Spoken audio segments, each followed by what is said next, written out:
नमस्कार आदरणीय दर्शकवृन्दहरू, दिनाकै दिन जस्तै आज पनि म उपस्थित भइसकेको छु शिक्षा बहसमा। म त्रिभुवन खत्री। आज मैले विशेष व्यक्तिलाई मेरो प्रोग्राममा निमन्त्रणा गरेको छु, जो शिक्षक सेवालाई परित्याग गरेर अहिले कुनै एउटा संस्थागत अफिसमा काम गर्नुहुन्छ। मैले उहाँलाई मेरो कार्यक्रममा स्वागत गर्नुपर्छ। स्वागत छ। धन्यवाद त्रिभुवनजी, तपाईँको प्रोग्राममा मलाई उपस्थित गर्नुभएकोमा आभार व्यक्त गर्दछु। र मेरो नाम वसन्त विक्रम ठकुरी हो। र लगतै सरले भनेअनुसार चाहिँ म पहिला शिक्षक कार्यमा चाहिँ आवृत्त थिएँ र अहिले चाहिँ म त्यो पेसा छोडेर चाहिँ म अहिले अर्कै पेसातिर चाहिँ लागिरहेको छु। के छ, राम्रो छ? पहिलेको जस्तो शिक्षा सेवा जस्तो सेवा सुविधाहरूलाई सबै ठिकै छन्? अहिलेसम्म त त्रिभुवन सर सबै ठिकै छ। र अब शिक्षक पेसा भन्ने कुरा चाहिँ कस्तो हुँदो रहेछ भने चाहिँ एउटा चाहिँ यो एकतर्फी हुँदो रहेछ। तपाईँको भन्नुपर्दा चाहिँ हजुरको चाहिँ जुन हिसाबले हामी चाहिँ शिक्षक पेसाबाट आएको हुन्छ त्यो चाहिँ राम्रोसँग चाहिँ फुलफिल हुँदो रहेछ कि। त्यसले गर्दा चाहिँ अलिकति मैले बिचमा रोकेँ तपाईँलाई। जब शैक्षिक पेसामा अहिले जति पनि आन्दोलन भयो, 3 महिने आन्दोलन, त्यसमा पनि तपाईँ सम्भवतः जानुभयो होला होइन? त्यो आन्दोलनमा ऐन परिवर्तनको लागि कति शिक्षकहरूले धेरै दिन आन्दोलन गर्नुभयो। यस विषयमा के भन्नुहुन्छ? यो जायज कुरा थियो अथवा यो यतिसम्म आवश्यक थिएन, यो ऐन चाहिँदैन भन्ने कुराहरू पनि रह्यो होइन? कतिपयले यो ऐन होइन, यो बकैता हो, यसमा चाहिँ राजनीतिक दलहरू मिसिएका छन्, राजनीति चाहिँ लडाइँ छ भन्ने विषयमा तपाईँ के भन्नुहुन्छ यस विषयको? अब भन्नुपर्दा चाहिँ त्रिभुवन सर यो विषयमा चाहिँ म ठ्याक्क भन्दा चाहिँ यसमा चाहिँ अब राजनीति नै हुनेछ। किनकि शिक्षक भन्ने कुरा चाहिँ सानो कुरा होइन। यो दुनियाँ हजारौँ लाखौँ विद्यार्थीको भविष्य लिएर हिँडेका हुन्छन्। मैले समय सन्दर्भिक एउटा भर्खरै घटेको घटनाहरू छ। यो 1 महिना आन्दोलनमा 9 बुँदे सहमति गराएर शिक्षकहरू भर्नाको लागि गए स्कुलसम्म। तर ती शिक्षकका विद्यार्थीहरू अथवा तपाईँकै बच्चा बच्चीहरू प्राइभेटमा राखेर सरकारी स्कुलको जागिर गरेर आन्दोलित हुनुभयो। यो त स्वीकार्नु पऱ्यो नि त, स्वीकार्नु परेन? यो स्वीकार्नु पऱ्यो। तपाईँलाई त्यो ऐन चित्त नबुझेर शैक्षिक सेवाबाट राजीनामा दिएर कुनै एउटा प्राइभेट संस्थामा जागिर गर्न जाँदै हुन्छ, यो कुनै जायज थियो? प्रश्न बताइदिनुहोस्। अब वास्तविक भन्दा चाहिँ यो चाहिँ जायजै थियो। किनकि अब हजुरको शिक्षक भन्ने कुरा चाहिँ त्यो चान्चेको कुरा होइन।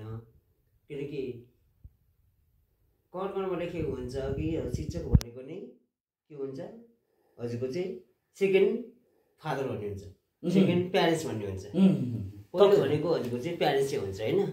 त्यस के हुन्छ भने चाहिँ अब हजुरको चाहिँ जति दुःख गर्यो जति गर्यो के हुन्छ, बच्चाको भविष्यको लागि चाहिँ दिन खट्यो।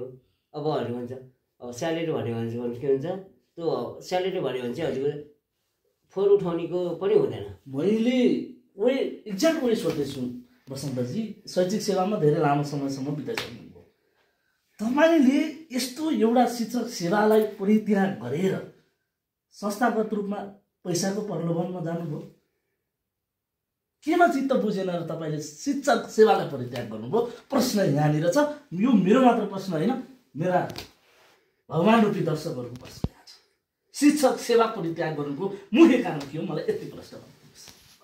अब शिक्षक परित्याग गर्नु पर्यो चाहिँ किनकि हजुरको चाहिँ अब हजुरको चाहिँ के हुन्छ भने चाहिँ अब जुन चाहिँ हिसाबले चाहिँ हामीले चाहिँ रिकमेन्ड गरेको हुन्छ, जुन चाहिँ स्यालेरी हामीले रिकमेन्ड गरेको हुन्छ, जब त्यहाँ जाँदा चाहिँ त्यो रिकमेन्ड हुँदैन।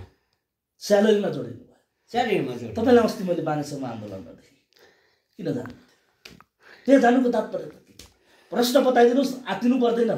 तपाईँ अहिले लाइभमा हुनुहुन्छ, भिडियो लाइभमा हुनुहुन्छ, मैले बानेश्वरमा तपाईँलाई भिडियोमा देखेँ।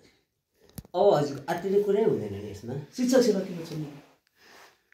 अब जब सरकारले नै शिक्षकको चाहिँ मर्म नबुझेपछि चाहिँ आन्दोलन, सरकारले शिक्षकको मर्म बुझ्ने होइन, शिक्षकले विद्यार्थीको मर्म बुझ्ने हो, त्यो बुझ्ने हो।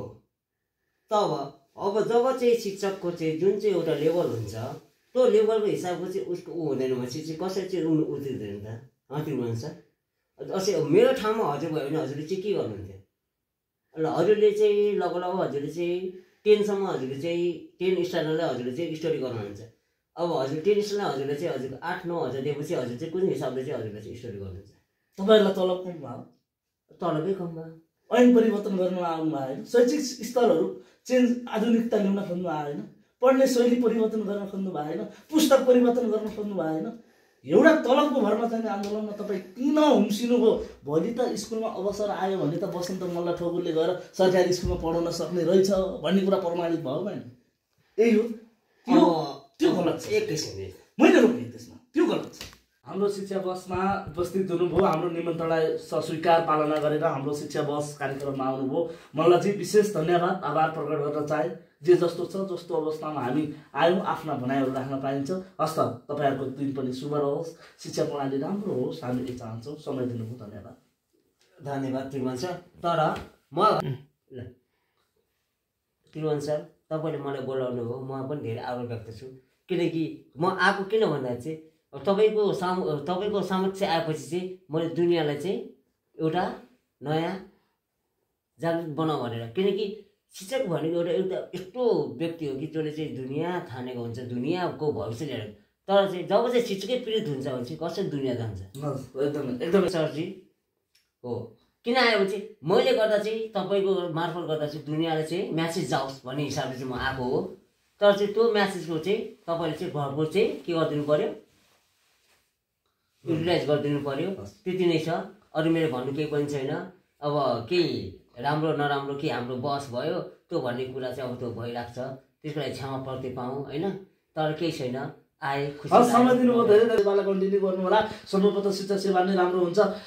दर्शकबिन उहाँ हुनुहुन्छ हाम्रा पूर्व टिचर बसन्त मल्ल ठकुरी, हामीलाई यति समयसम्म साथ दिनुभयो, बडा खुसी लाग्यो। यस्तै यस्तै अर्को टिचरहरूको लागि पनि तपाईँहरूले अपेक्षा गर्नुहुन्छ भने हाम्रो यो युट्युब च्यानललाई लाइक र सब्सक्राइब गर्न नबिर्सिनु होला। आगामी दिनमा अझ गजबको भिडियो लिएर आउँछौँ। हस्, सबैको दिन शुभ होस्। टाटा। क्यामेरामा हुनुहुन्छ श्याम सिजापति, उहाँलाई पनि विशेष धन्यवाद दिन चाहे। उहाँको पनि हाम्रो यस कार्यक्रमको लागि धेरै ठुलो भूमिका छ। मुसुक हाँस्नु भएको छ, सिजापतिजी हुनुहुन्छ। सबैको दिन शुभ रहोस्। हस्त।